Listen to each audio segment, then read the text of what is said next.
여기에 엘리케 감독의 무한 로테이션에 대해서 우려 섞인 시선이 많은데요. 다른 선수들은 특정 포지션에 대한 로테이션에 가깝지만 이강인의 경우 윙부터 중앙, 제로톱 가리지 않고 모든 포지션으로 고르게 기용하고 있기에 오히려 선수의 폼이 오락가락한다는 지적도 나왔습니다. PSG 선수 출신의 해설자 그레이즈 페이즐리는 이강인의 주 포지션은 오른쪽 측면서 반대발 역발, 윙어로 뛰는 것이 어울린다고 생각한다라면서 그가 오른쪽서 뛰면 왼발잡이로 인사이드 포워드 형식으로 연계 플레이를 시도할 수 있는데 좁은 공간서 찬스를 만들어낼 능력이 있다고 분석했습니다. 단 엘리케 감독은 오른쪽 측면 공격수로 스피드가 빠른 우스만 덴벨레를 무조건적으로 선호하는 상황인데요. 이강인의 우측 윙어 기용은 어디까지나 덴벨레가 나오지 못하는 상황이나 부진할 때 교체 카드로 제한되고 있는 상황입니다. 페이즐리는 이강인의 에너지를 의심하지 않지만 중원이나 제로톱으로는 뭔가 제 역할을 아닌 것 같다. 그럼에도 그는 감독이 원하는 패스 루트에 잘 적응하고 부지런히 뛰면서 경기의 흐름을 유연하게 만들 수 있는 선수다. 기본적으로 축구 지능이 높기 때문에 가능한 일라고 아쉬움을 나타냈습니다. 엘리케의 이강인 시프트에 대해 페이즐리는 뛰어난 선수로 축구 지능에 다양한 재능을 가지고 있기에 여러 포지션으로 기용되는 것이다. 그러나 장기적으로는 선수 본인에도 좋지 않은 부분이다. 좋은 퍼포먼스를 꾸준히 보이려면 선수가 특정 포지션에 정착해야 한다라고 목소리를 높였습니다. 여기에 이강인이 유럽 5대 리그에서 가장 인상적인 활약을 펼친 선수로 선정되며 화제입니다. 유럽 축구 통계 매체 소파스코어는 유럽 5대 리그 월간 베스트 11을 선정해 소개했습니다. 이강인은 유럽 5대 리그 월간 베스트 11에 포함되며 맹활약을 인정받았습니다.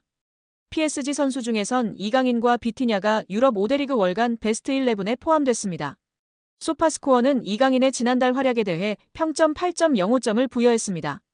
소파스코어가 선정한 유럽 5대 리그 월간 베스트 11 공격수에는 케인과 마르무시가 선정됐고 미드필더진에는 이강인과 함께 쿠냐, 브루노 페르난데스, 페린, 비티냐가 포진했습니다. 수비진은 바스토니, 타코스키, 마즈라위가 구축했고 골키퍼에는 레온이 선정됐습니다.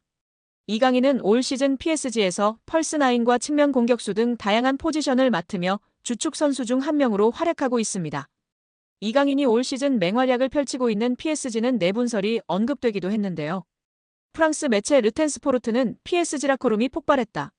루이스 엘리케 감독과 선수들 사이에 긴장에 관한 루머가 나돌았다. 특정 선수가 아니라 여러 선수가 불만을 느끼고 있다고 전했다. 이 매체는 루이스는 감독에게 화를 냈다. 바르콜라와 덴벨레가 루이스 엘리케 감독에게 불만을 가지고 있다고 덧붙였습니다. 프랑스 매체 풋메르카토는 바르콜라는 루이스 엘리케 감독의 지시에 좌절했다.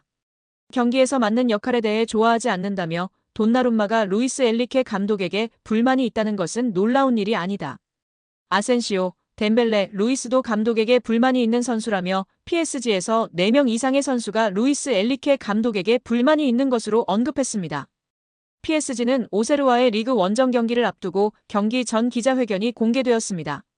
엘리케 감독은 먼저 오세르의 장점에 대해 언급하며 긴장을 놓지 말아야 함을 강조하였습니다.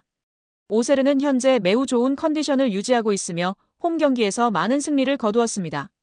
빠른 공수 전환 방법을 잘 알고 있으며 특히 공격수 3명과 윙을 적절히 사용하고 있어 잘 대비해야 합니다. 의심의 여지가 없이 어려운 게임이 될 것으로 예상하고 있다고 발언했습니다. 이어 수비수 킴펜베와 루카 에르난데스의 부상 복귀 소식을 전했습니다. 그리고 겨울 이적 시장에 대해서도 언급했는데요. 우리는 항상 모든 기회를 고려한다는 생각에 열려 있지만 선수단을 개선할 수 있을지 확신할 수 없다면 새로운 선수를 영입하지 않을 것입니다. 모두에게 어려운 시기라고 생각합니다. 정기적으로 경기에 나서지 않는 선수들과 관련해서는 훈련에서 보이는 모습이 마음에 들면 더 많은 경기 시간을 줄 수 있다고 발언했습니다. 챔피언스리그에서의 성적이 좋지 않고 선수단 불화 뉴스도 나오고 있어 겨울 이적 시장에 대한 관심이 높은데요.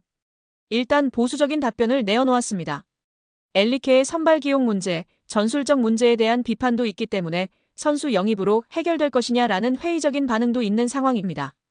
이강인 선수를 폴스9으로 기용하며 하무스, 무아니 등을 제대로 활용하지 못하고 있고 기복이 심한 덴벨레만을 중용한다고 하는 것이 가장 큰 문제점으로 꼽히고 있습니다.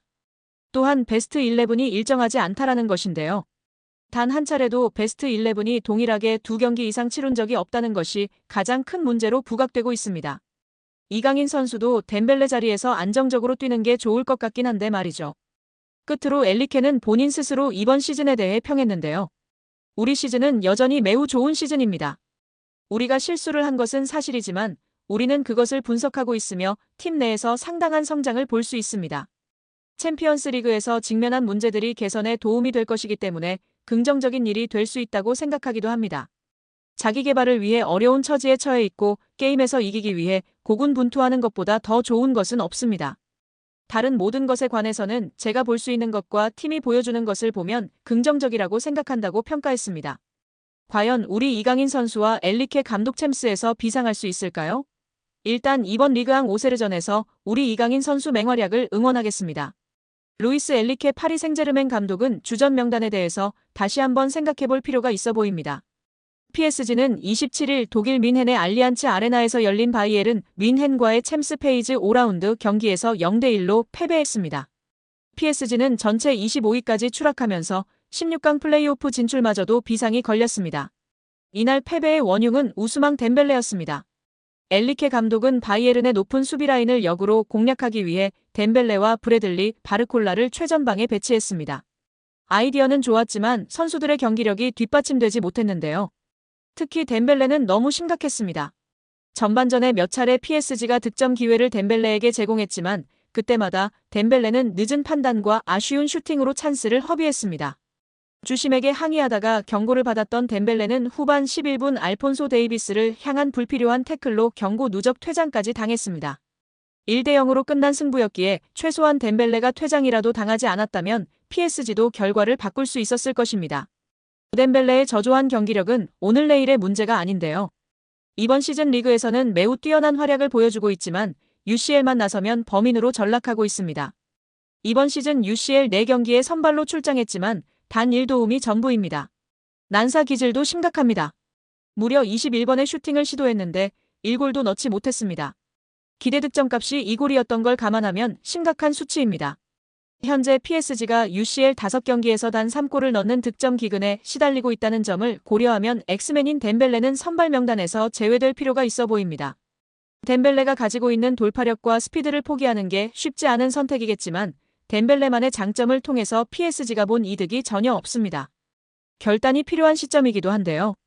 이제 UCL 리그 페이지는 단 3경기밖에 남지 않았습니다. 레드불 잘츠부르크, 맨체스터 시티, 슈투트가르트와의 대결이 남았습니다.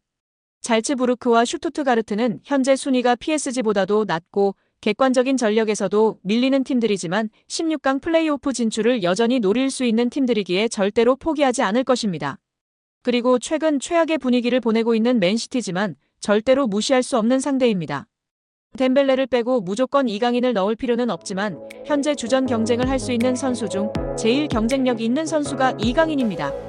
이번 바이에른전에서도 교체로 투입된 이강인이 공격을 제일 잘 풀어줬습니다. 이강인을 굳이 안 넣을 이유도 없는 상황입니다. 엘리케 감독의 결단이 필요한데요. 덴벨레와 대도적의 이강인은 교체 투입된 이후 PSG의 공격에 활력을 불어넣고 있습니다. 그는 짧은 시간 동안 날카로운 드리블과 패스로 기회를 창출하며 팬들에게 강렬한 인상을 남겼습니다. 그러니 당연스럽게 이강인의 선발 제외 결정에 대해 의문이 제기됐습니다. 당연히 이강인을 선발로 내세우지 않은 결정은 PSG의 공격 정체를 자초한 원인이라는 지적이 나오고 있습니다. 팬들은 SNS를 통해 이강인이 처음부터 뛰었다면 경기 결과는 달라졌을 것이라며 감독의 결정을 강하게 질타했습니다. 결국 PSG는 챔피언스리그 조별리그에서 두 번째 패배를 기록하며 조별리그 통과에 적신호가 켜졌습니다. 프랑스 레퀴프는 PSG는 전반에 더 나은 경기를 펼칠 수도 있었다. 그러나 엘리케 감독이 선택한 덴벨레가 침착함을 잃고 자멸했다고 한탄했습니다. 레퀴프는 엘리케 감독의 전술로 추락하는 PSG에 대해 엘리케 부임 이후 UCL 17경기서 6승에 그치고 있다. 기본적으로 엘리케 감독 체제의 한계가 나타나고 있다라면서 절대 져서는 안 될 경기를 졌다. 남은 3경기서 2승을 거둬야 하지만 경기력이 최악이다. 이제 PSG는 유럽 무대에서 존재감이 없는 팀이라고 질타했습니다.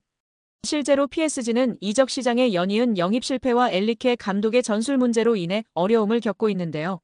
레퀴프는 마뉴엘 우카르테와 랑달콜로 무안이 같이 대형 영입이 크게 실패했다라면서 그나마 이강인 같이 저렴한 영입이 터지면서 상쇄하고 있지만 지금은 역대급 암흑기이라고 우려했습니다.